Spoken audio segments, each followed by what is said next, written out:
Tiago, capítulo 5, versículos 1 a 6. Diz assim a palavra de Deus: Ouçam agora, vocês ricos, chorem e lamentem-se por causa das desgraças que virão sobre vocês. A riqueza de vocês apodreceu, e as traças corroeram as suas roupas. O ouro e a prata de vocês enferrujaram, e a ferrugem deles testemunhará contra vocês, e como fogo consumirá a sua carne. Vocês acumularam bens nesses últimos dias. Vejam, o salário dos trabalhadores que ceifaram os seus campos e que vocês retiveram com fraude está clamando contra vocês. O lamento dos ceifeiros chegou aos ouvidos do Senhor dos Exércitos.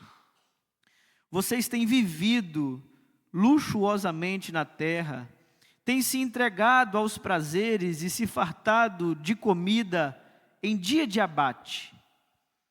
Vocês têm condenado e matado o justo, sem que ele ofereça resistência. Quando nós lemos as palavras de Tiago, antes de qualquer coisa nós precisamos entender o contexto em que Tiago está proferindo essas palavras. Há um abismo cultural aqui de pelo menos 2000 anos entre o nosso mundo e o mundo de Tiago, quando ele escreveu o que diz. A sociedade para a qual Tiago está escrevendo esse texto é uma sociedade predominantemente agrária. A terra era a principal fonte de riqueza, de sustento, de influência daquelas pessoas naquele tempo. Uma pequena parcela da população possuía grandes propriedades de terra, enquanto a maior parte das pessoas viviam em condições de vulnerabilidade. Não muito diferente do que nós vemos hoje na nossa sociedade. Mas naquele tempo havia grandes proprietários de terras. Havia pequenos agricultores, havia arrendários, trabalhadores que trabalhavam por dia, e pessoas que amanheciam um dia sem saber se encontrariam trabalho naquele dia. O contexto aqui de um trabalhador é um trabalhador diarista. Ele não recebe por mês como nós somos acostumados, mas ele recebe no final de cada dia trabalhado.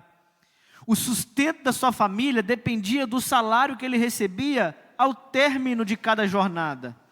O salário era diário, o pão era diário. Ele recebia após o seu serviço e comprava o sustento da sua família do próximo dia.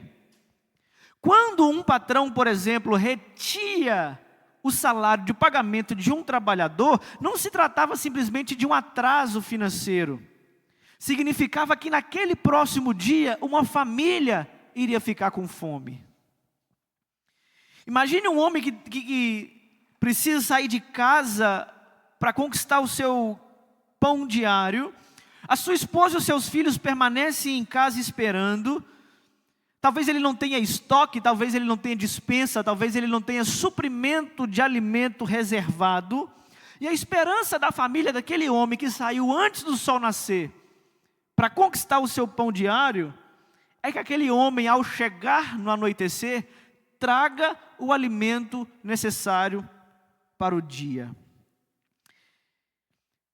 Imagine que aquele homem trabalha o dia todo, já com planos do que ele vai comprar para o dia seguinte, sustento da sua família, e no final do dia, depois da tarefa, o seu patrão chegar diante dele e dizer assim: olha, volte amanhã, porque eu ainda não acertei as contas e não vai ter como eu pagar o seu pagamento hoje. O trabalhador volta para casa de mãos vazias. Naquela noite, o seu patrão, para ele é só mais um trabalhador que ficou sem receber. Mas para o trabalhador que depende daquele salário diário para sustento da sua família, aquele pagamento atrasado é consequência de a sua família sem sustento que ficará, ou seu filho ficará com fome por mais um dia. Na casa do proprietário os depósitos estão cheios. Na casa do trabalhador, o pão de cada dia está faltando. Na casa do proprietário há festa, porque o trabalhador trabalhou, ele fez a colheita e ele vendeu e teve muitos lucros. Mas na casa do trabalhador há choro, porque o trabalho a qual ele ofereceu não foi pago justamente devido à sua parte. É para esse mundo aqui que Tiago está escrevendo o texto que nós acabamos de ler. E quando Tiago vai escrever esse texto, vocês percebem aqui que o tom de voz de Tiago muda. Tiago até aqui ele vinha aconselhando os crentes, ele vinha exortando os irmãos, ele já falou dos maledicentes, ele já falou dos presunçosos, ele já falou dos prepotentes. Agora ele assume um tom de profecia, como quem fala um profeta do Antigo Testamento. Tiago ele vai dizer assim, ouçam agora vocês ricos. A imagem aqui é de um tribunal. Lembra daquele tribunal de 2 domingos atrás? O tribunal não é de Tiago, o tribunal é de Deus. Tiago é aquele que convoca o próximo caso que vai ser julgado. Então Tiago já falou aqui daquele que julga o seu irmão. Tiago já falou aqui daquele que planeja sem Deus. Tiago já falou aqui daquele que quer viver como que se Deus não fizesse parte da conta. Todos esses, o presunçoso, o prepotente, o maledicente, já passaram a sua vez no tribunal. Aí Tiago vai dizer assim, ouçam agora vocês ricos. A tradução literal aqui é exatamente, venham agora os ricos. Chegou a vez de vocês sentarem no tribunal. Ouçam agora vocês ricos. Isso aqui não é um convite, isso aqui é uma convocação. Tiago está chamando os ricos opressores para comparecer diante do tribunal de Deus. E a primeira coisa que a gente precisa entender corretamente aqui, antes de explanarmos o texto, é: quem são esses ricos? Ouçam agora vocês ricos. O texto não está condenando aqui pessoas abastadas de bens materiais. Não é porque a pessoa é rica que automaticamente está condenada. Nem porque uma pessoa é pobre que ela está automaticamente salva. O problema aqui não é simplesmente possuir alguma coisa. O problema aqui vai ser tratado como a forma que aquela pessoa construiu ou adquiriu aquela riqueza. Esses ricos aqui, que Tiago está convocando diante do tribunal de Deus, são ricos que acumularam riquezas enquanto os outros passavam necessidade. São ricos que retiveram, subtraíram do salário dos trabalhadores, ignoraram a necessidade dos seus funcionários, utilizaram da sua posição para aumentar o seu conforto e deixar o pobre na miséria. A grande questão que esse sermão dessa noite vai trabalhar em nós não é quanto dinheiro você possui. Esse não é o maior problema. O maior problema é o que a sua maneira de ganhar, guardar e gastar dinheiro revela sobre o seu relacionamento com Deus e com o próximo. Nessa noite, Tiago nos mostrará que Deus julga a riqueza construída sem misericórdia, porque os bens testemunham contra a gente, os salários retidos dos trabalhadores clamam diante de Deus, e o sofrimento dos justos chegam ao ouvido do Senhor. Tiago começa dizendo assim no versículo 1, ouçam agora vocês ricos, chorem e lamentem-se, tendo em vista a miséria que lhes sobrevirá. A primeira coisa que nós vamos ver aqui, no versículo 1 a 3 do texto que nós lemos, é que a riqueza acumulada sem misericórdia se torna testemunha contra nós. Tiago convoca os ricos diante do tribunal de Deus e não diz assim, agora que vocês estão fartos, agora que vocês estão milionários, agora que vocês conquistaram a sua tão sonhada independência financeira, celebrem, se alegrem, festejem. Não. Tiago diz assim, olha, chorem e lamentem-se, tendo em vista a miséria que lhes sobrevirá. A palavra usada por Tiago aqui transmite a ideia de desespero. É quando uma pessoa chora e lamenta. O lamento aqui é uma palavra sonora, como um uivo de dor. Aconteceu uma grande calamidade, essa pessoa está sentindo a dor e ela grita. É esse tipo de grito que Tiago está convidando os ricos a darem, porque a miséria está vindo sobre eles. A pergunta que fica para nós é: por que esses ricos precisam chorar? Por que Tiago está convocando os ricos para se lamentar? E a resposta é porque a miséria a qual eles haviam produzido para eles ficarem ricos, voltaria sobre eles como juízo. Para eles adquirirem aquela riqueza, para eles se considerarem fartos, para eles baterem no peito e se orgulharem da sua independência financeira, eles fizeram outras pessoas chorarem. Para alguns rirem, outros tiverem que chorar. Para alguns terem muitos, outros tiverem que ter muito pouco. Para sobrar em determinadas mesas, teve que faltar alimento em muita espécie de mesa. Tiago está convocando aqui os ricos diante do tribunal de Deus, porque eles foram pessoas que trouxeram sofrimentos para aqueles que trabalhavam para eles. Tiago continua dizendo no versículo 2: a riqueza de vocês apodreceu, as traças corroeram as suas roupas, o ouro e a prata de vocês enferrujaram. Aqui você precisa entender que no mundo antigo de Tiago, havia pelo menos 3 maneiras principais de se acumular riqueza. Não havia banco, não havia poupança, não havia aplicação. A primeira forma de armazenar riqueza era através de alimentos e produtos agrícolas. Quanto mais você tinha de estoque, quanto mais cheio estavam os seus celeiros, quanto maiores celeiros você tinha, mais era sinônimo de riqueza da sua família. A segunda maneira de construir, de adquirir riqueza, é através de roupas valiosas. As roupas de marca, as roupas que levavam mais mão de obra para ser construída, que custavam mais dinheiro, também eram formas de bens de serem adquiridos e acumulados. Em terceiro, era a maneira de construir riqueza através de ouro e prata sendo acumulado. Tiago vai atacar essas 3 formas de construir patrimônio. Ele vai dizer: os seus alimentos apodreceram, as roupas de vocês foram destruídas pela traça, e os metais que vocês tanto juntam foram corroídos pela ferrugem.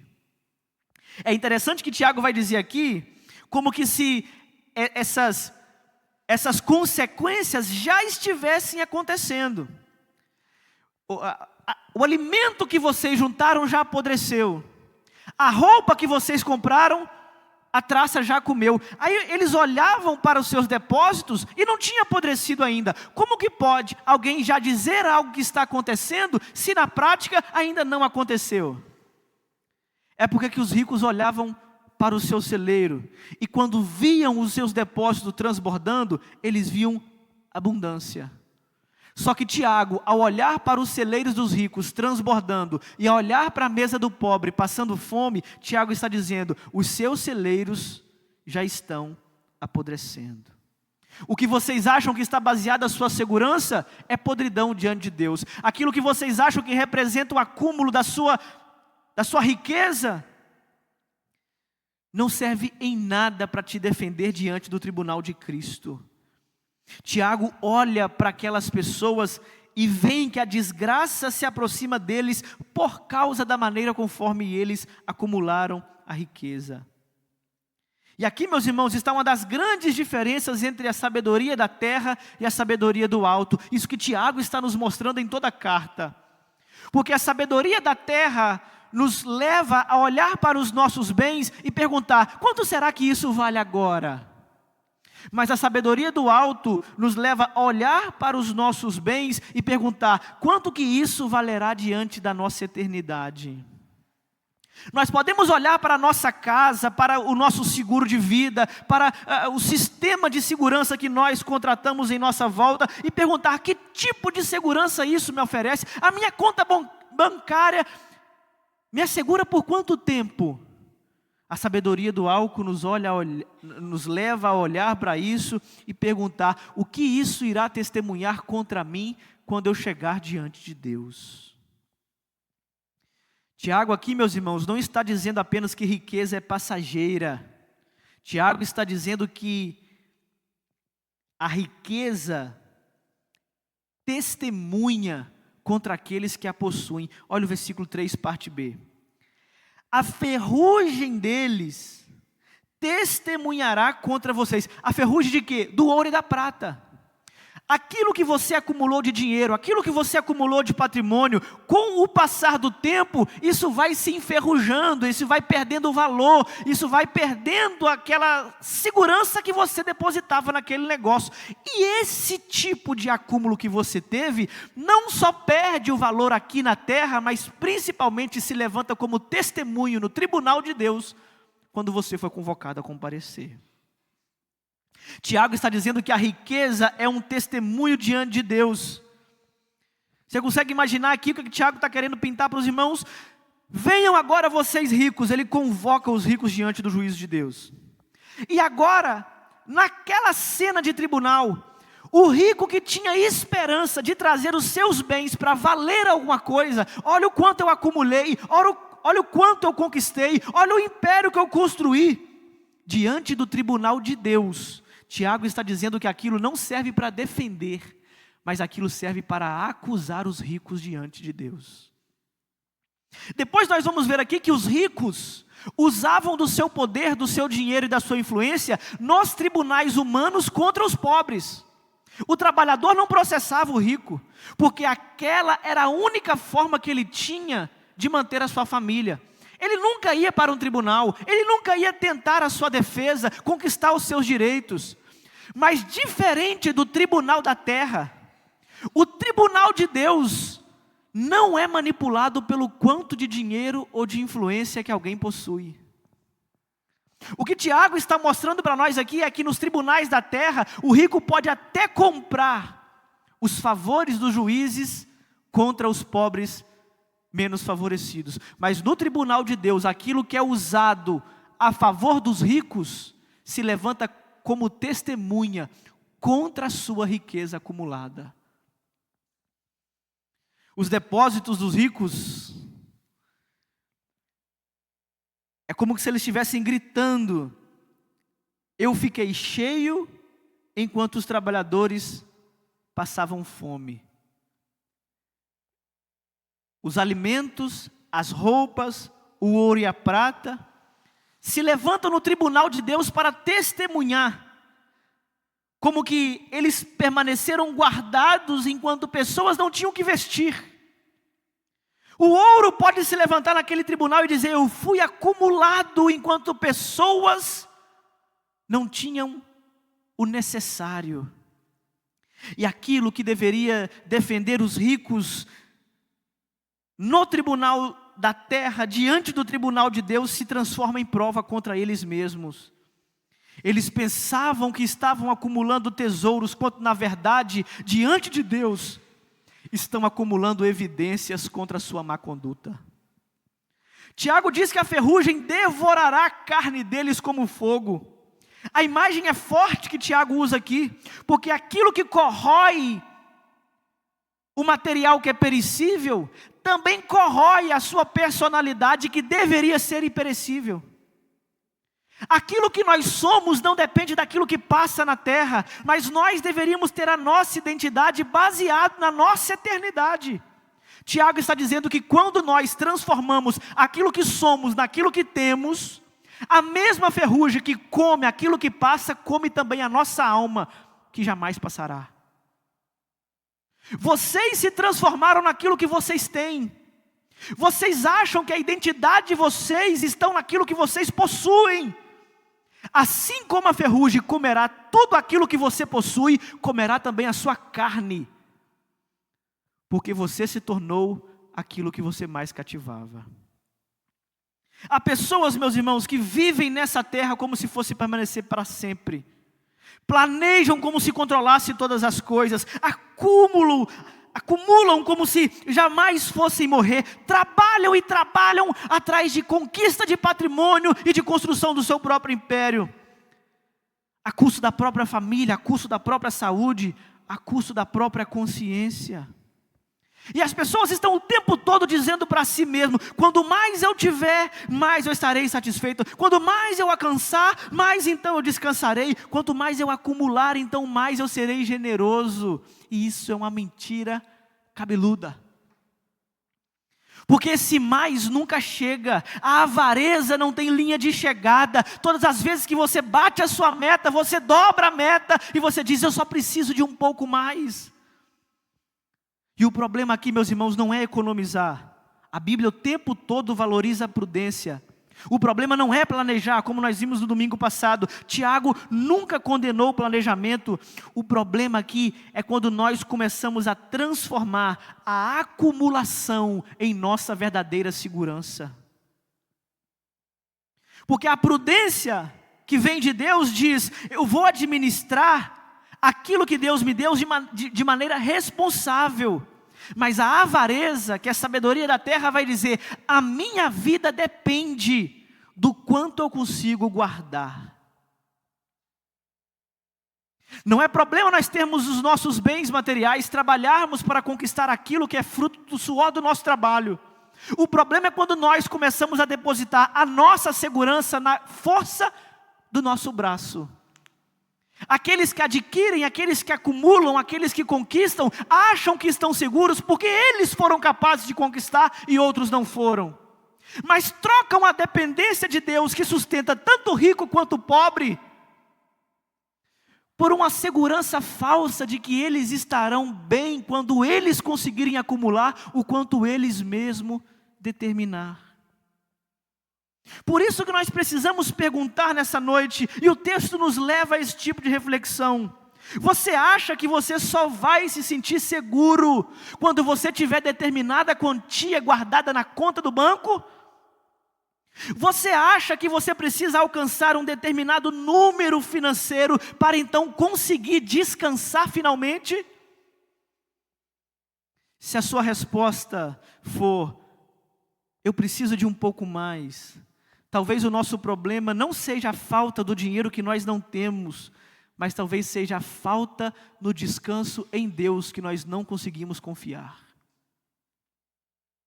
Estamos sempre querendo mais, estamos sempre correndo atrás de mais, estamos sempre lutando, achando que quanto mais nós termos ou tivermos, nós estaremos seguros.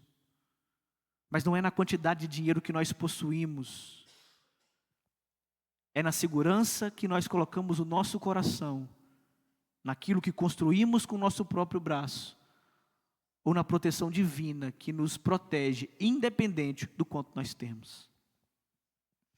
Em segundo lugar, Tiago vai nos dizer agora, a partir do versículo 4, que aquilo que nós retiramos do próximo, porque a riqueza condenada por Tiago aqui é a riqueza acumulada à custa do próximo.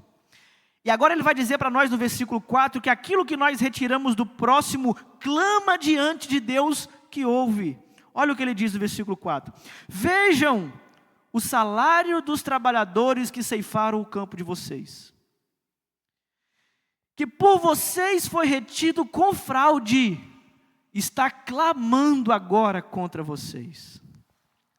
Se do versículo 1 a 3, Tiago abre a porta dos depósitos e mostra que aquilo que os ricos achavam que era segurança, na verdade era podridão, agora Tiago nos leva até os campos para verem as mãos daqueles que construíram a riqueza do rico, que estão padecendo diante de Deus. Tiago diz: vejam, ele convoca, prestem atenção, olhem para o que está acontecendo. Vocês querem saber por que o depósito cheio de vocês não traz segurança? E por que o acúmulo de alimento que vocês acham que tem garantia já virou podridão?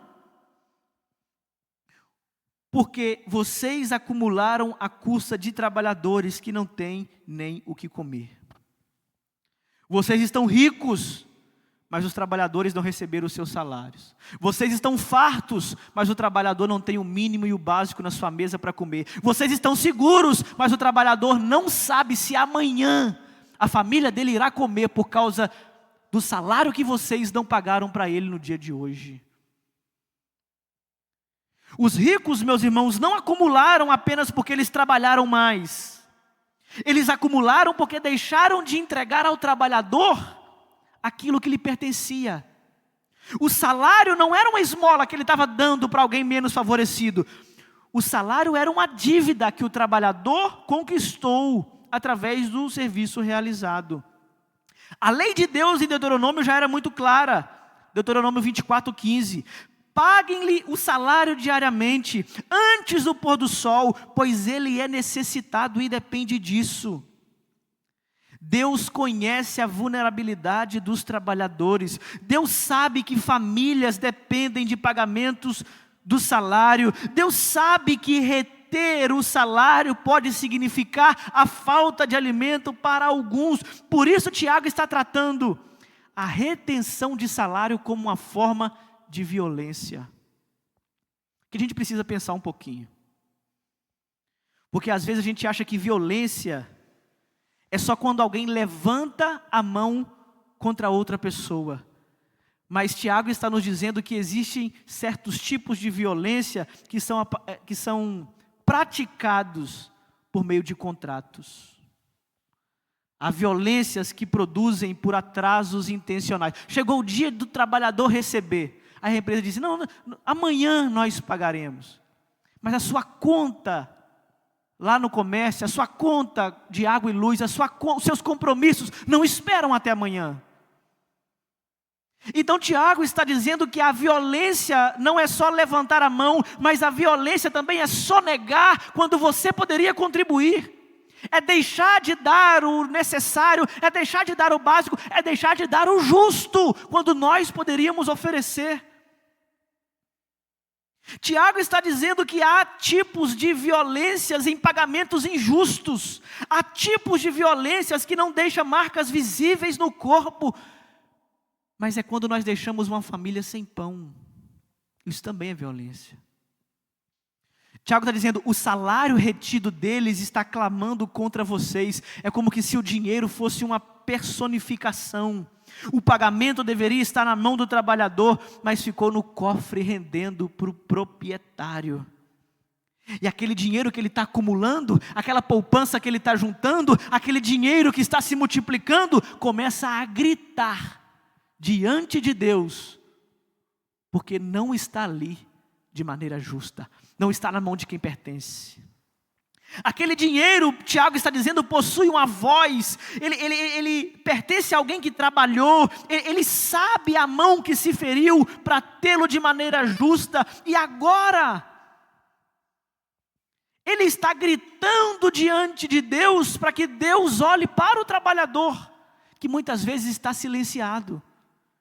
Silenciado por quê? Pela influência do rico, pelo dinheiro do proprietário, pelos bens adquiridos que compravam os favores dos tribunais. Nenhum trabalhador iria processar o seu patrão, porque sabia que era causa perdida.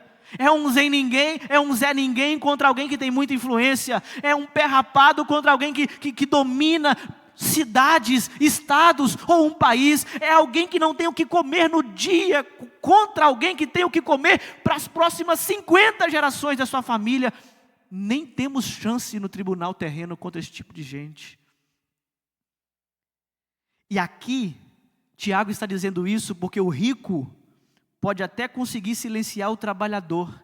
O rico pode até conseguir ameaçá-lo. Se você reclamar, não precisa voltar amanhã. Está ruim para você? Pode ir embora, porque tem um monte querendo. O rico pode até ameaçar o pobre trabalhador com a maneira que ele oferece o trabalho.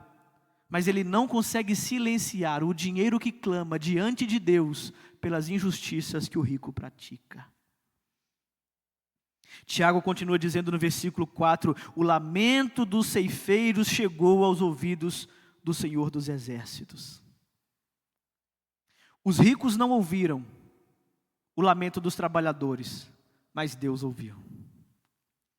O tribunal da cidade não ouviu as queixas dos trabalhadores, mas Deus ouviu.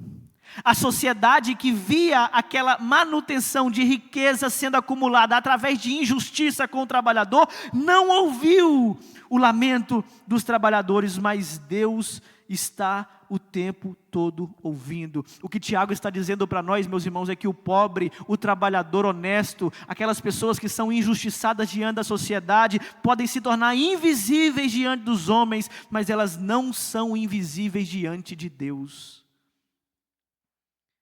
Tiago vai usar um termo do Antigo Testamento aqui. O lamento do ceifeiro chegou aos ouvidos do Senhor dos Exércitos. Raramente você vai ver essa expressão no Novo Testamento. Ela é uma expressão veterotestamentária. Mas por que Tiago traz esse título de Deus, Senhor dos Exércitos? Porque os trabalhadores que eram minoria de influência, maioria na quantidade, mas pouco poder, eles não tinham um exército para se defender, eles não tinham terra, não tinham dinheiro para controlar os tribunais, eles não tinham poder político para enfrentar os seus proprietários, mas o Tiago está dizendo para nós que o exército que os pobres não têm, que o exército que os trabalhadores não têm, que o exército que o dinheiro dos ricos compram, pertence ao Senhor dos Exércitos, que tem todo tipo de armamento, de recurso necessário para defender o trabalhador quando necessário. O Deus que ouve o pobre, meus irmãos, não é um Deus fraco. O Deus que socorre o trabalhador honesto é um rei soberano. Ele não só comanda os exércitos da terra, mas ele também tem sob o seu domínio um exército celestial. Ele possui autoridade para julgar todos os poderosos da terra. E isso deveria ser um consolo para o oprimido, mas uma advertência para o opressor. Porque não há ninguém tão poderoso nessa terra que seja capaz de impedir Deus de ouvir o clamor do que sofre. Talvez alguém consiga esconder uma injustiça das autoridades, talvez alguém consiga apagar registros para não ser pego, talvez alguém consiga manipular informações pela sua influência, mas não consegue impedir que o clamor de alguém justo e honesto chegue diante de Deus no céu. O texto nos ensina que nenhuma injustiça econômica é apenas econômica. A maneira como nós pagamos alguém também revela a nossa relação com Deus. Como que nós contratamos um trabalhador? Revela a nossa espiritualidade. Como que nós nos relacionamos com os trabalhadores? Também é culto diante de Deus. Nós não podemos separar, meus irmãos, a fé de domingo das nossas relações financeiras de segunda-feira. Não adianta cantar aqui à noite, tudo entregarei, se nós passamos a semana inteira retendo aquilo que pertence a quem lhe é devido. Não adianta nós levantarmos as mãos no culto e fecharmos a mão diante daqueles que precisam, que têm necessidade real, daqueles que são injustiçados por causa de outros. Deus não deseja apenas uma parte do nosso dinheiro colocada no gasofilaço. Deus deseja que a justiça seja estabelecida em todas as nossas relações voltadas com dinheiro. O que Tiago está querendo nos ensinar aqui, meus irmãos, é que o grito que os poderosos ignoram na terra já está sendo ouvido diante de Deus no céu. Agora, a partir do versículo 5 e também o versículo 6, nós vamos ver que o prazer construído sobre a dor do próximo prepara o coração para o julgamento. Olha o que Tiago diz no versículo 5, ele volta a sua atenção agora para como os ricos desfrutam aquilo que haviam acumulado. Versículo 5. Vocês viveram luxuosamente na terra, desfrutando prazeres, e fartaram-se de comida em dia de abate. Vocês viveram luxuosamente na terra, entregando-se aos prazeres. O que Tiago está dizendo aqui, não é que todo prazer é pecaminoso, não é isso. A Bíblia diz para nós o tempo todo que Deus nos concede boas dádivas. O problema não é ter prazer nas coisas. O problema é possuir prazer construído sobre a dor do próximo. Esse que é o pecado. Tiago está condenando aqui ricos que vivem luxuosamente, enquanto outros não recebem o que lhe é devido. É como que se os banquetes ofertados pelos ricos fossem sustentados pela fome dos que trabalharam para isso. A tranquilidade que era financiada, que os ricos estavam tendo, nós temos segurança, temos paz, estamos tranquilos, temos muito dinheiro no banco.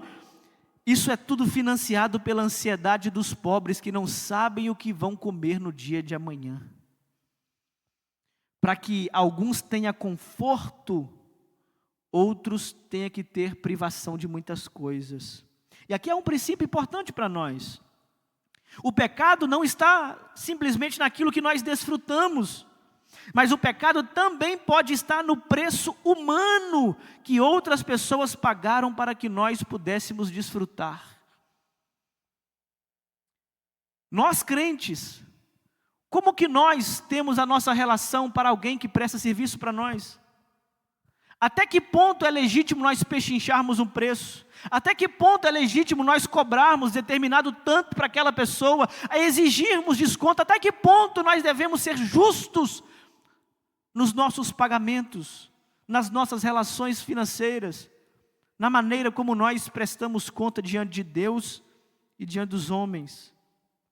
Tiago vai dizer no encerramento do versículo: engordaram o coração de vocês em dia de abate. Tiago usa aqui uma imagem animal, um animal que é alimentado antes de ser levado para o matadouro. O animal que está lá separado, que está em confinamento, ele come tranquilamente, e principalmente naqueles últimos dias, ele acha que é o melhor dia da vida dele, porque nunca lhe deram tanta comida como está dando agora, e ele come, e ele se engorda, e ele se enche daquilo que ele quer, e tudo parece estar indo muito bem, parece ser os melhores dias da sua vida, mas ele não sabe que a cada novo alimento que colocam para ele no coxo, aproxima-se o dia do seu abate. Assim também são com os ricos. A cada nova aquisição que aumenta a sua sensação de segurança, aproxima o dia da prestação de contas. A cada depósito cheio que parece provar que nós vencemos na vida, agora que você adquiriu o que você queria, agora que você conquistou o que você queria, agora que você chegou num patamar que você não precisa de mais ninguém, Tiago está dizendo que você está só engordando o seu coração para o dia do abate. Eles pensavam que estavam alimentando a sua felicidade, mas na verdade estavam se engordando para a própria condenação. Essa imagem aqui há uma ironia terrível, porque o dia que parece festa, Jesus, isso aqui evoca o ensinamento de Jesus. O homem disse: não tenho mais aonde guardar, vou derrubar todos os meus celeiros, vou construir celeiros maiores, vou encher os meus celeiros. Então naquele dia que todos os novos celeiros estiverem cheios até o talo, então me assentarei, beberei e comerei. Diz: descansa a tua alma, porque agora você está farta. E aí Jesus diz: louco, ainda hoje pedirão a sua alma. Para quem irá? Para quem ela pertence? A cada nova aquisição, a cada nova conquista, a cada novo acúmulo que nós fazemos, às vezes prejudicando alguém, o que Tiago está dizendo é que nós estamos antecipando o dia da nossa condenação. E isso é importante porque nós achamos que nós estamos felizes. O boi no confinamento acha que chegou a melhor época da sua vida. O dia que ele mais comer, o dia que ele mais engordar, que ele tiver mais prazer, é o dia que a sua vida lhe será ceifada. Tiago está usando essa imagem para nos avisar que o julgamento está próximo. Quando o prazer, meus irmãos, se torna centro da nossa vida, nós começamos a avaliar as pessoas simplesmente pela utilidade. Nós deixamos de perguntar como que eu posso servir o meu próximo e começamos a raciocinar. O que essa pessoa pode fazer em benefício a mim? Nós começamos a olhar as pessoas como um meio de lucro. Agora eu tenho uma oportunidade, eu vou passar a perna naquele cara e eu vou dar um salto na minha vida. É um salto para quebrar a cara. Quando nós olhamos as pessoas e transformamos as pessoas em coisas, como se fossem objetos adquiridos para nós corremos o risco de transformar até Deus como instrumento para alcançar a nossa própria prosperidade. Você quer alcançar uma bênção financeira, meu irmão? Faça um sacrifício financeiro primeiro. Se você der 10, você vai ganhar 100. Se você der 100, vai ganhar 1000. Então nós começamos a usar Deus. Até Deus entrou na nossa avareza. Usamos Ele como um instrumento de enriquecimento ilícito. E aí Tiago está dizendo, versículo 6. Vocês têm condenado e matado o justo, sem que ele ofereça resistência. No versículo 6, a exploração chega em seu estágio final. E primeiro nós vimos que o salário foi retido. O trabalhador trabalhou e o proprietário não pagou ele naquele dia, ele ficou mais rico, fechou, bateu a meta. Naquela fechada de mês ele fechou com saldo lá em cima. Mas aquele enriquecimento, depois nós vimos que custou algo para o trabalhador que trabalhou. E o trabalhador sofreu, e o trabalhador clamou, e o trabalhador penou. Deus ouviu sua oração. Só que o justo aqui é o trabalhador honesto. Por causa da sua miséria, ele foi condenado e morto. E aqui há duas possibilidades de interpretação. Pode ser morto tanto literalmente, porque processou o patrão e em determinado julgamento foi julgado e condenado de maneira injusta, ou pode ser morto no sentido de não ter reputação, de não ter dignidade. Matou a sua dignidade. Nós matamos o pobre quando nós lhe retiramos a sua dignidade. E é engraçado que tem crente que ainda é contra a Bolsa Família. Mas isso é um assunto para outra hora. Tiago está dizendo aqui que quando nós não damos dignidade ao pobre que não tem capacidade de resistência, nós estamos condenando e matando. Podemos matar tanto fisicamente, porque tem gente que morre de fome, mas estamos matando também moralmente, dignamente. Estamos lhe privando o direito e a dignidade que deveria ser dada a todos. E não venha me dizer que é por falta de recurso, porque Tiago está dizendo que não é.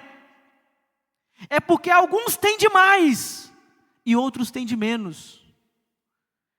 E não é isso, porque ele nasceu assim, porque deu sorte. Não, é por causa de muitos que têm muito pouco, que muito pouco tem tanto. Uma coisa é consequência de outra. Nós não podemos, meus irmãos, achar que isso é simplesmente um fato econômico social, ou que um novo projeto político vai dar fim. Não vai, isso é um problema primeiramente espiritual.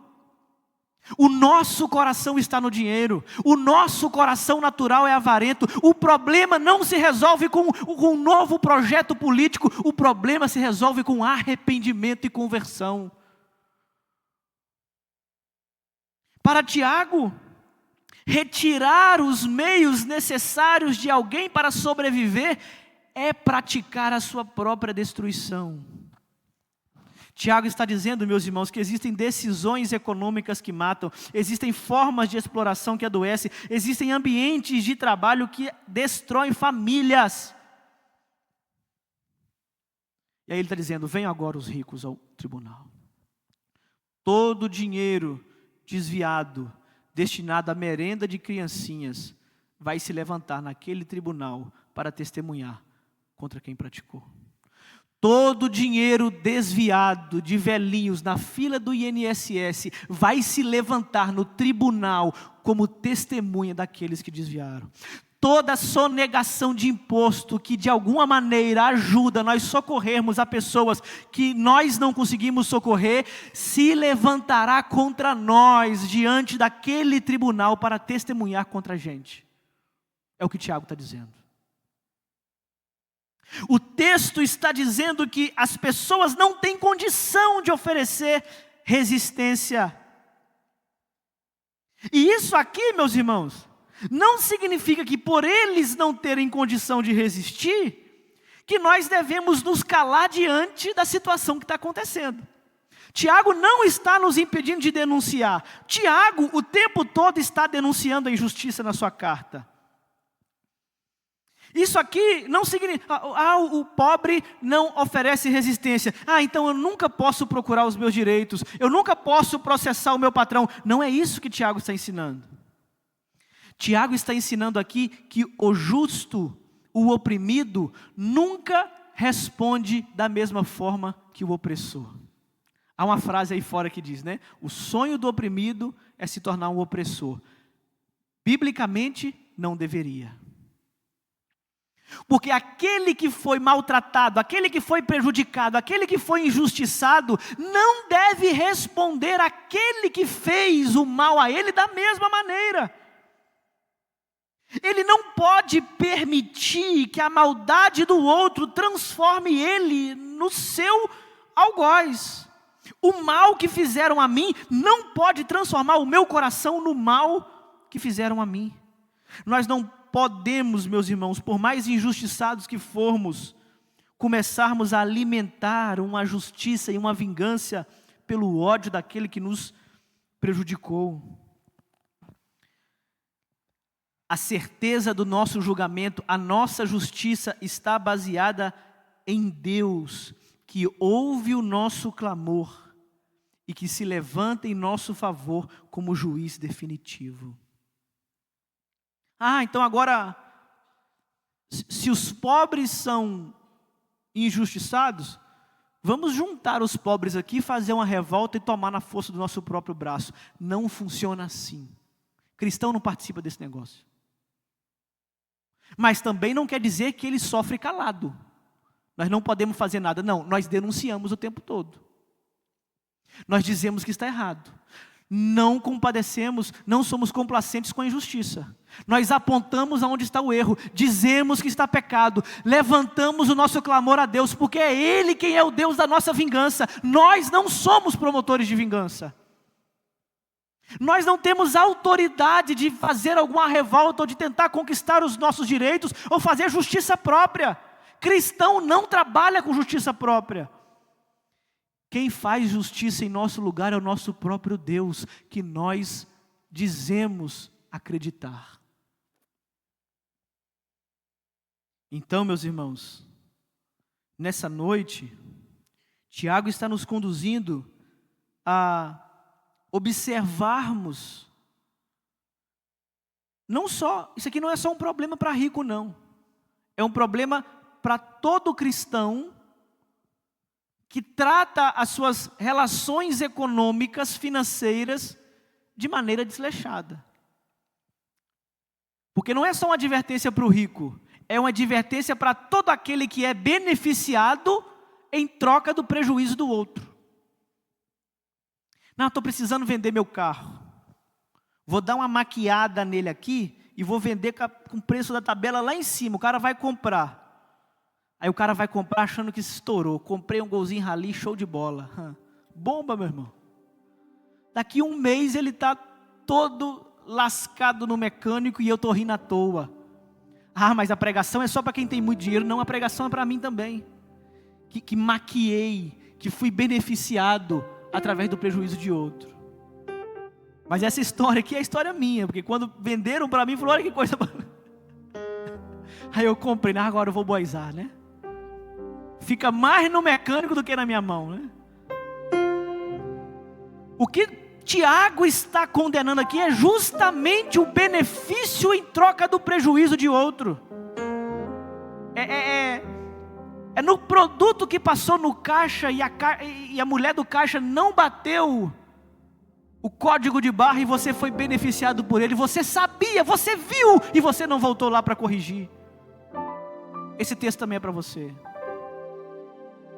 É nas moedinhas que você viu cair do bolso da velhinha na sua frente, e você deveria chamar ela para dizer que caiu, mas você pisou em cima, olhou para um lado, olhou para o outro, ninguém viu, mão na moeda. Ah, pastor, mas era só 10 centavos, poderia ser 1.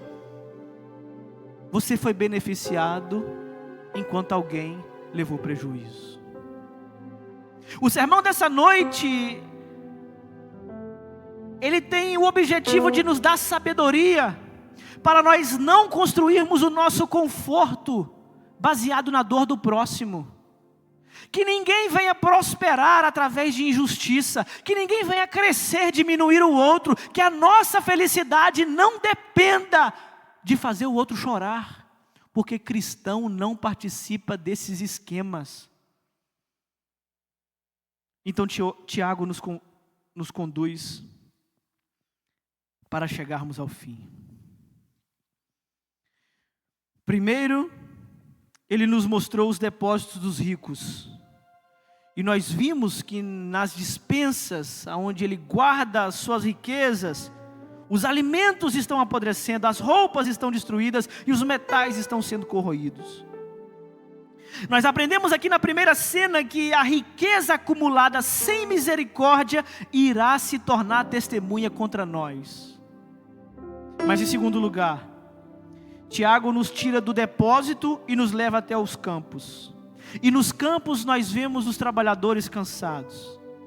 Nós vemos os proprietários retendo o salário e as famílias ficando desesperadas por alimento. Aprendemos, meus irmãos, que aquilo que nós retiramos do próximo de maneira indevida clama diante de Deus, que o tempo todo está ouvindo. E por fim, nós saímos do depósito, passamos pelos campos e entramos na sala de estar dos ricos, aonde há muito luxo, aonde há banquete, aonde há prazer.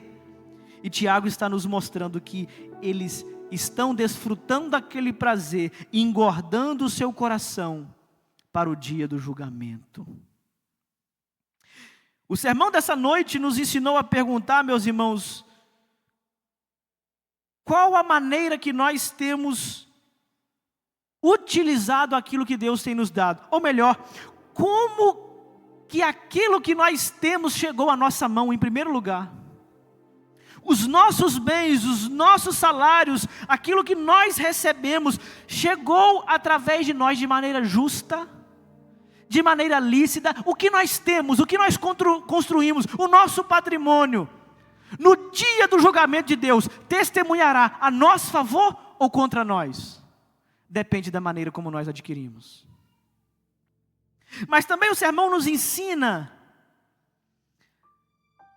a nós tratarmos com dignidade as pessoas que estão tornando a nossa vida mais confortável. É a diarista que faz a faxina para a gente, é o pedreiro que constrói o patrimônio que eu quero ter, é o mecânico que conserta o meu carro que está lá pagando mensalidade todo mês. Como que nós tratamos essa pessoa? Nós pagamos o seu salário devido? O pagamento que nós fazemos pelo serviço ofertado é um pagamento justo? Aqui não tem não, graças a Deus, mas tem crente, meu irmão, que só paga depois de chorar. É assim, irmão Doi? Não é não, né? Aqui na igreja não tem não, graças a Deus. Leva o carro lá no irmão Doi, a irmão Doi faz o conserto, é tanto. Ah, mas faz assim, abaixa mais. Daqui a pouco está trabalhando, está pagando para trabalhar para o cara. Crente não faz esse tipo de coisa, meu irmão. Pechincha não é pecado não. Você pedir desconto, desde que seja justo. Você pode dizer assim, ah não pastor, mas ele aceitou receber assim. Talvez o cara estava desesperado. Talvez a única condição para ele receber aquele dinheiro era a condição que você colocou. O pecado não é nós obtermos desconto. O pecado é nós prejudicarmos o outro para nós sermos beneficiados. Para eu pagar isso aqui, alguém teve que perder isso aqui que eu ganhei. E o pecado está justamente nisso, em prejudicar o outro para eu ser beneficiado. Existe, meus irmãos, injustiça acontecendo à nossa volta que nós podemos corrigir. Você está vendo acontecer alguma coisa, você sabe que está acontecendo, mas você permanece calado porque você acha que não é da sua conta. Tiago está nos ensinando que nós não só devemos saber o que fazer, mas como no domingo passado, agora que nós sabemos o que fazer e não fazemos, estamos cometendo pecado. Mas o texto se encerra assim no versículo 6. Vocês têm condenado e matado o justo, sem que ele ofereça resistência. E aqui agora eu te convido a olhar para Jesus. Porque quando nós falamos de justo, morto e condenado, ele é o justo por excelência. Foi condenado pelos tribunais da terra, foi entregue pelos poderosos do seu tempo, foi vendido em troca de 30 moedas de prata. As roupas que ele possuía não eram roupas finas, mas até isso dele tiraram. O justo foi para a cruz, foi condenado, foi morto e sepultado. O justo sofreu violência, e como todo bom cristão, a partir dele, não respondeu com violência. Os ricos de Tiago aqui se enriqueceram retirando dos outros. Jesus nos enriqueceu entregando a si mesmo. Os ricos retiveram para acumular. Cristo se entregou para doar. Eles acumularam enquanto Cristo repartiu. Eles exploraram enquanto Cristo serviu. Eles condenaram o justo. E o justo aceitou ser condenado para salvar os injustos como nós. Paulo vai dizer assim em 2 Coríntios capítulo 8, versículo 9.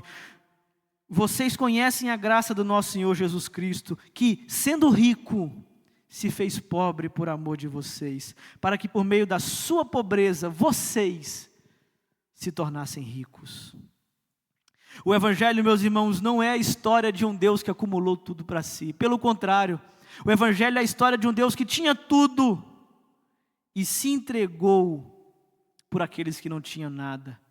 Jesus é o Deus que, sendo Deus, não teve por usurpação ser igual a Deus, mas se esvazia, se entrega, se desprende da glória, assume a miséria humana, não preserva a sua própria segurança, não protege o seu conforto, mas vem ao nosso encontro, carrega a nossa culpa e morre a nossa morte. Por isso que eu disse a vocês que a solução para o pecado da avareza não é tentar ser menos egoísta. A solução para a injustiça daqueles que adquirem muito enquanto outros não têm nada, não é simplesmente um projeto político social diferente, mas a solução para aqueles que precisam quebrar o ídolo do dinheiro no seu coração, é encontrar em Cristo um tesouro maior.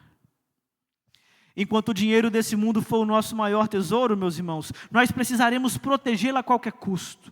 E utilizaremos armas, utilizaremos seguranças, utilizaremos sistemas de proteção para proteger aquilo que nos é valioso. Mas quando Cristo se tornar o nosso único tesouro, não há nada mais no mundo que as pessoas possam nos tomar que signifique o nosso valor. O que a justiça desse mundo pode tirar daqueles que já entregaram tudo por Cristo? O que os ladrões podem roubar daqueles que já entregaram tudo por amor de Cristo? O que os poderosos desse mundo podem fazer contra aquele que já morreu em favor de Cristo? Aqueles que encontraram em Cristo o seu maior tesouro, não é mais injustiçado, não é mais ferido, não é mais tocado por nenhum poder desse mundo, porque não há nada que possam tirar daqueles que têm Cristo como tudo. Podem nos tirar os nossos patrimônios, podem nos tirar o nosso salário, o nosso emprego, podem nos tirar os nossos bens materiais, mas jamais nenhum juiz desse mundo, nenhuma autoridade, nenhum poder é capaz de nos separar do amor de Deus que está em Cristo Jesus, o nosso Senhor.